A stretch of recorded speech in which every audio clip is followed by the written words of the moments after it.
In the meantime, the People's National Party is predicting a major win in the upcoming elections. Senator Peter Bunting is also rubbishing claims that the JLP will retain the Southern Manchester seat.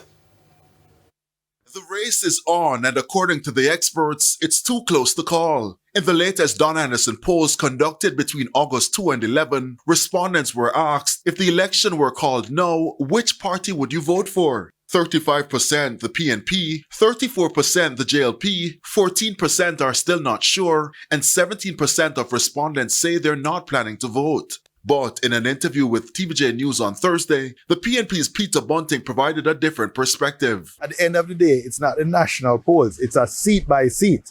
And when I visited seats that haven't been traditional battleground seats that were considered the safer JLP seats like Northeast Manchester, seats like South Trelawney, seats like Southwest St. Anne, even seats like Northwest St. Elizabeth, the response that I see there has quite frankly shocked me, because I did not know that the PNP had this underlying base of support in those constituencies.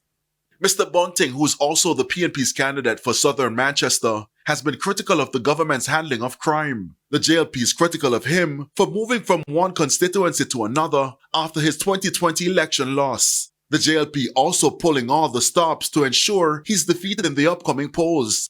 JLP's leader, Dr. Andrew Holness, is confident in his candidate, Ian Ives. But for Mr. Bunting, we have not seen a strong response to the Prime Minister's visit.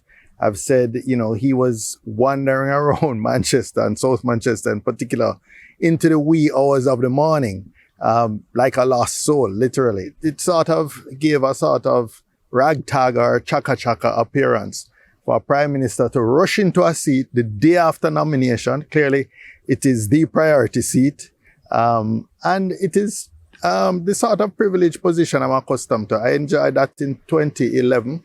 And pretty much every election, the Jamaica Labour Party seems to focus on me. Mr. Bunting is not only confident of his victory, but also the PNP's. I would say the energy on the ground now far exceeds that in 2011 when we won 42 seats. So it would not surprise me if that's in the range of seats that we ended up with this time.